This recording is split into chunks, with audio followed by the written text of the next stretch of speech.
Alright guys, this is going to be a massive tutorial.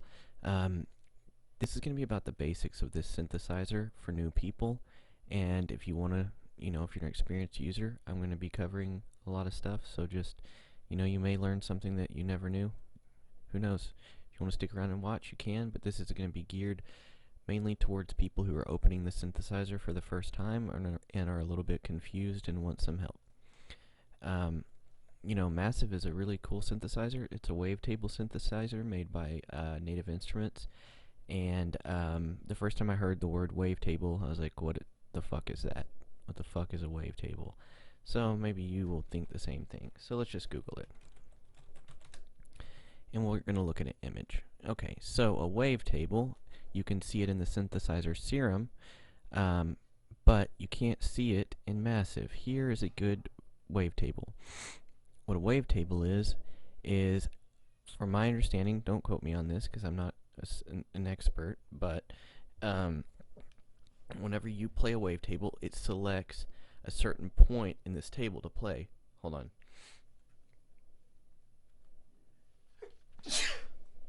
Bless me. Okay, so when you change the wavetable position in Massive, the sound is going to change based on the wavetable that you're playing with. So this is what a wavetable looks like. So that's good. So here's the wavetable here, and as you change it, the sound will change.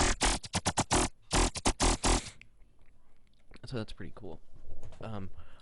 So that's what it is. You use a series of 3 wavetables, and you can route them and modulate them and change pretty much everything about them, and then your end sound sounds cool.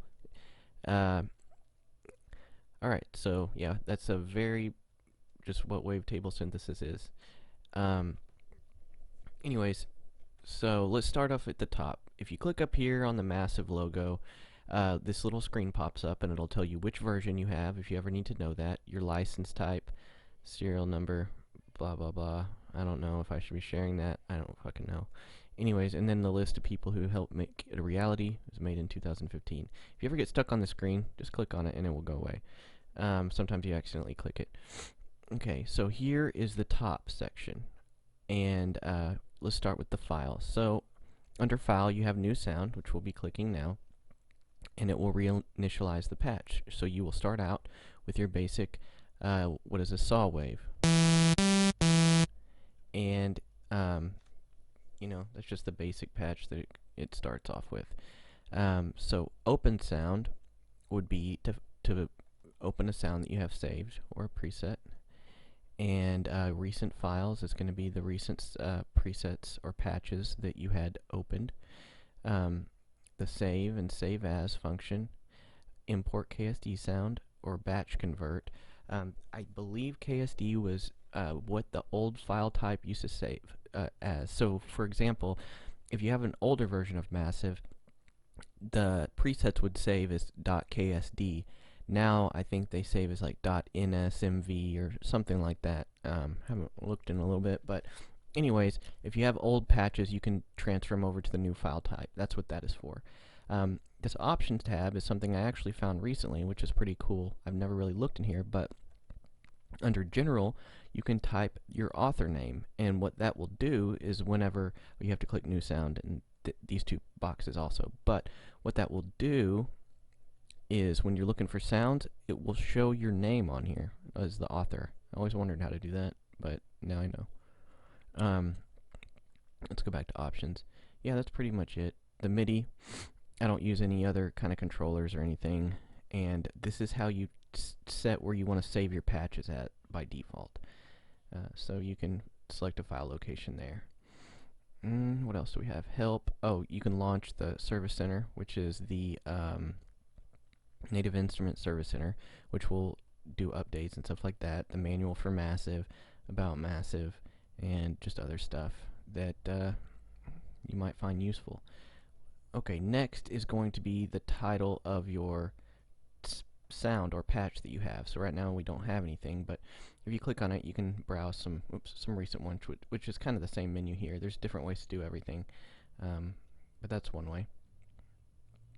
So we'll just click on this one, and so when I play, you're gonna see this change. and that really depends on how many voices you have. So that's going to be under the voicing tab. You see this unisono thing? So if I just have one, you're only going to see one pop up. But we'll talk more about that later. But it's still up here to let you know. This MIDI thing, to be honest, I don't really know what it is, but I've never really touched it or felt the need to. But if you do put it on 2, you're not going to get any audio. You can put it on all, and you'll still get audio because that includes number 1. But number 1 is what you need to leave it at. This CPU meter here lets you know how much processing power you're using. 3%. Probably don't want that to go very high. And if you do, there is a setting here. You have ultra, high, and echo. This is the most highest setting. It will take up the most CPU but give you the best quality sound. This is a happy medium, and this is economical, which means it's going to give you the lowest quality sound and use up the least amount of CPU. You'd probably be better off if you're having CPU issues just using the high or the ultra anyways and bounce it down to audio. That way you can delete your massive and it's not taking up so much CPU. This is another way to cycle through your presets. I like to do this way the best. It's another option, but we'll get to that in just a second. Save and save as. That should be pretty self-explanatory. And you've got your view section over here. You can view the synth, so you can see the actual patch. The attributes are kind of a way to like browse by type. So when I was new, I would use a lot of presets, right? So I would download, these are the ones I downloaded back in the day. And then you could click on, oh, I want like a piano key sound, and you could, narrow it down to what the author thought it sounded like. Anyway, so that's that. And then you can open your browser here, and on the left you've got all your directory here, and then you can kind of look and find the sound you're looking for. Pretty simple. So that knocks out the top part of the synthesizer here. So let's go back to the synth and get down to actually what's going on. Okay, so new sound. Massive has 3 oscillators, wavetable oscillators here.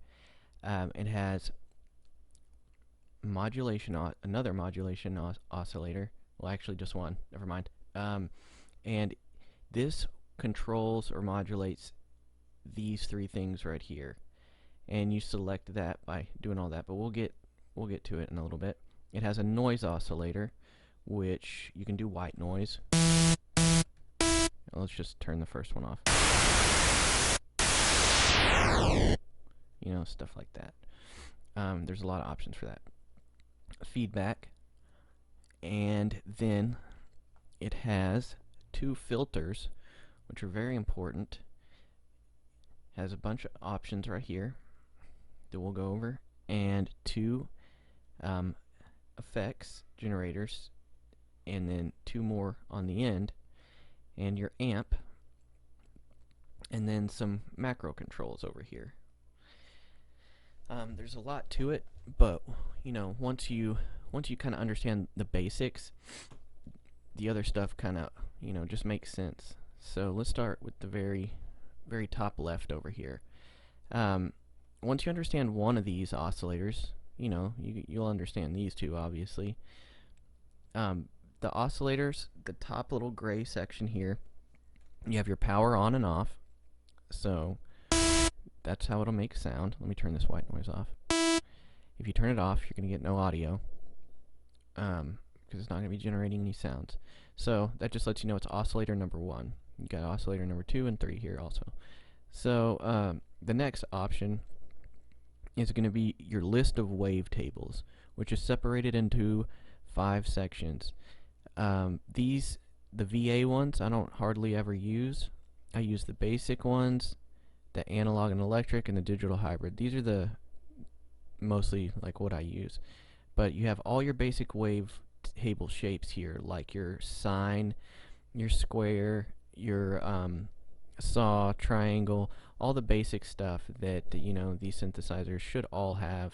All soft synths should have all these, and they're just like the founding, or the basic building blocks of a good synthesizer.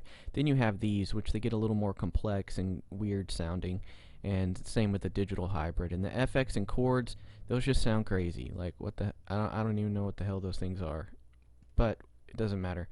I never use them. Anyways, so you have that, and you can cycle through it like a scrub if you wanted to, and do this and take forever. But that's not. I mean, it makes no sense. Just do this.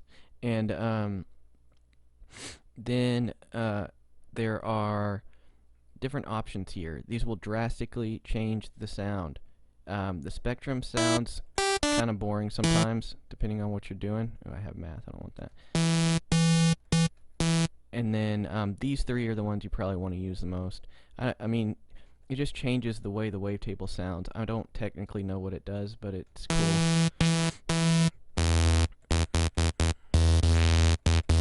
Like if you have good headphones, you can definitely hear the difference between those. Okay, so that covers the top part. And then you have this on the right over here, which is a filter routing option.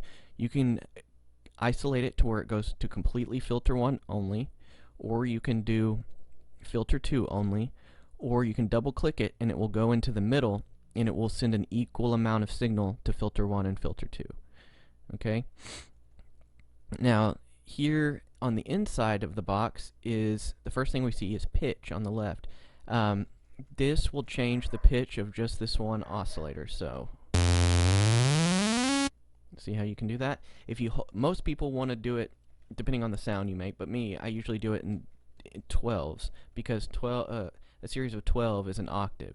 So if you hold Alt and move up and down, it will automatically do 12.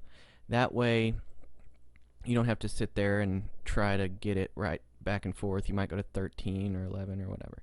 So just hold Alt and go up and down.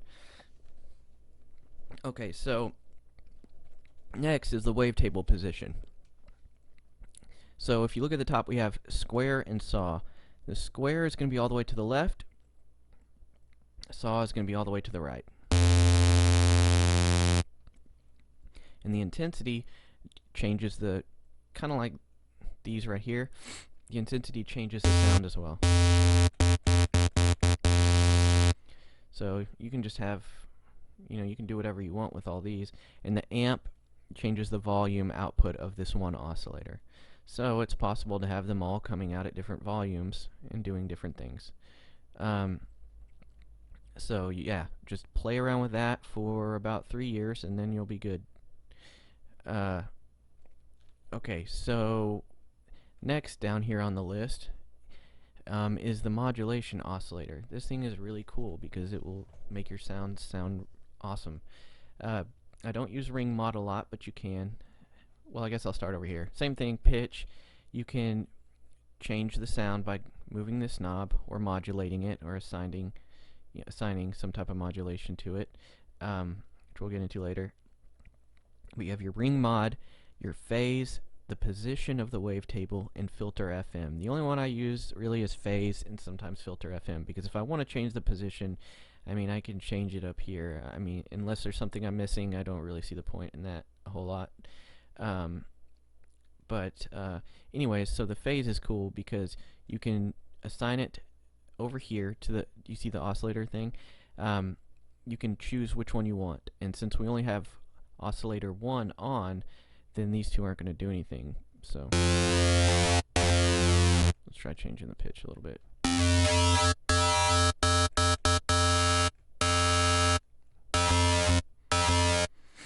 So you can kind of see that it's gives it a way different sound. So play around with that. The modulation oscillator is really cool. I use it almost on every single sound I make.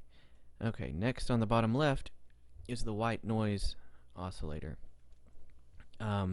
We can turn it on and we can see, well, I say white noise oscillator, it's just a noise oscillator. It has a bunch of different things. High metallic is really cool. And you can change the color and the amp and the filter routing just like we can with the normal oscillators. And also feedback, which sounds good on some things and absolutely awful on others. And it has a filter routing option as well. You know, it's just really to taste, whatever you think. So yeah, there we go. That's the basics over here on the left, and in my next video which I will upload hopefully today as well, I'm going to be going over the filters and some other things because I don't want the videos to be too long. Alright, thank you.